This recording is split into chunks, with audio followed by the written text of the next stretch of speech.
Hey, this is Robinson and Dylan from SoundPure here with Mark from Eastman, and we're going to be talking about the flagship of the Eastman line, which is the Archtop guitar.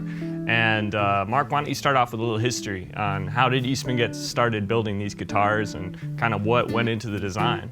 Well, it was a natural outgrowth of our background, which is in the orchestral string business. We have been carving violins, violas, cellos, and double basses for almost a little over 20 years now.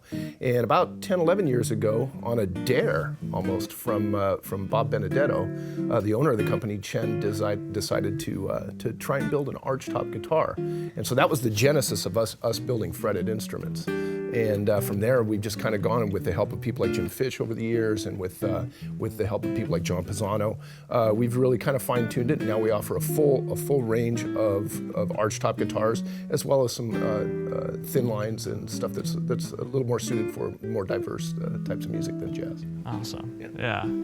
There's a lot of quality and ingenuity going into these instruments. You know, can you talk a little bit about the different woods that you use?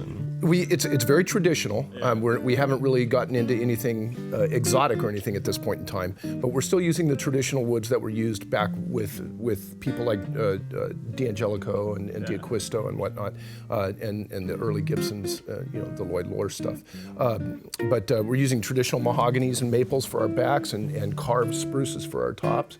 We do occasionally get into to some maple tops on some of the other thin lines as well. Yeah. So. Yeah, I know a lot of pro players around town here, even who use Eastmans almost exclusively. It seems to be like the go-to guitar for the gigging jazz musician in a lot of contexts. So. Well, we try and appeal to players. We know that the vintage market got a little bit outpriced, and ordinary, just regular workaday musicians couldn't afford a 40, 50, 60-year-old instrument. But if we built something that was of that type of build quality that was affordable, we figured we could hit the market where it counts, and that's the guys that are out there earning a living as a musician. Awesome. Right. There's a lot of different options, and today we're going to go over some of the different guitars and wood combinations and what they offer sonically, visually, and we're going to hear them soloed, and we're going to hear these two gentlemen playing them together.